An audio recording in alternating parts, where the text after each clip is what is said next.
Next आपके इसके अंदर जो अथवा वाला प्रश्न है वो सूत्र से संबंधित है और आप इसको तो बहुत ही आराम से कर सकते हैं यदि आपने सूत्र अच्छे ढंग से याद किए सभी तो, क्योंकि इसके अंदर कुछ करना तो है ही नहीं है, आपको सिर्फ सुमेलित करना है, यानी छोटे बच्चों जैसा प्रश्न है। सुमेलित कीजिए, सुमेलित करने का अर्थ है आपको बेलन का आयतन, तो आगे वाली जो लिस्ट है इसके अंदर देखना है कि बेलन का आयतन है उसका सूत्र क्या है और उसको लाइन के द्वारा सुमेलित करना। देखिए बेलन का आयतन है और बेलन का आयतन होता है पाई आर स्क्वायर एच, तो इसको यहाँ से ऐसे मिलाना है, राइट। तो यहाँ पे इस ढंग से न मिला के मैं आपको संबंधित जो भी सूत्र है उसका क्रमांक है वो आगे लिख दूंगा जिसे आपको समझ में आ जाएगा, फिर आप परीक्षा के अंदर इस ढंग से सुमेलित भी कर सकते हैं, थोड़ा दूर दूर लिख के।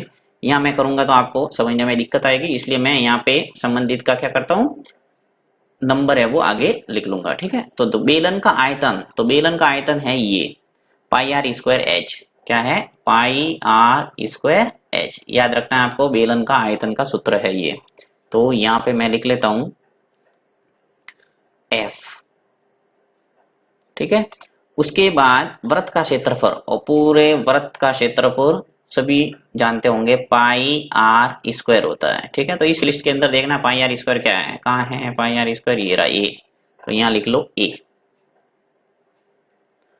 फिर वर्ग का परिमाप, और वर्ग का जो ये वर्ग है इसका परिमाप क्या होगा, चार भुजा है और चारों भुजा समान होती है, तो 4 इंटू भुजा, 4 इंटू भुजा, तो 4 इंटू भुजा का नजर आ रहा है, ये रहा लास्ट जे, तो ये आ जाएगा जे, ठीक है। लास्ट में 4 इंटू भुजा है।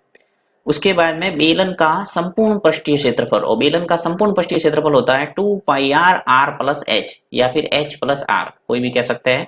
तो ये इसका सही आंसर है, बेलन का संपूर्ण पृष्ठीय क्षेत्रफल, जो कि इसके सामने ही है, और लिख लो यहाँ पे डी, ठीक है।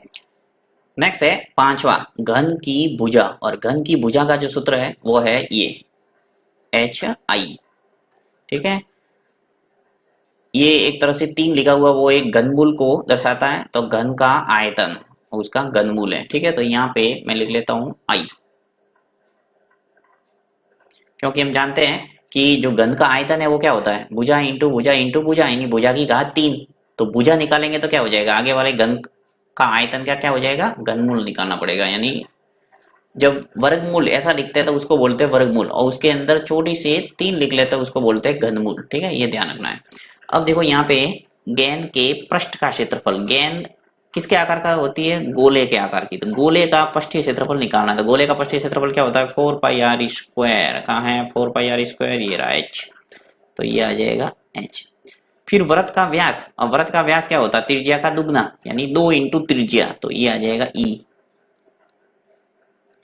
उसके बाद में घन के विकर्ण की लंबाई, घन के विकर्ण की लंबाई, विकर्ण की लंबाई देखिए घनाभ का सूत्र क्या होता है ये आपको याद है, तो घन के विकर्ण की लंबाई फटाक से याद आ जाएगी। घनाभ का विकर्ण क्या होता है, लंबाई स्क्वायर प्लस चौड़ाई स्क्वायर प्लस ऊंचाई स्क्वायर, रूट ऑफ लंबाई square L square B square और एच स्क्वायर। अब बात हो रही है घन की, तो घन में भुजा होती है, तो भुजा स्क्वायर भुजा स्क्वायर भुजा स्क्वायर हो जाएगा तीनों बार, तो क्या हो जाएगा 3 भुजा स्क्वायर, रूट के अंदर है।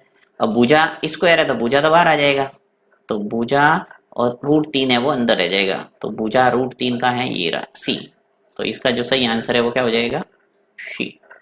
फिर वृत्त की परिधि, और वृत्त की परिधि का सूत्र होता है 2 पाई आर, तो 2 पाई आर ये रहा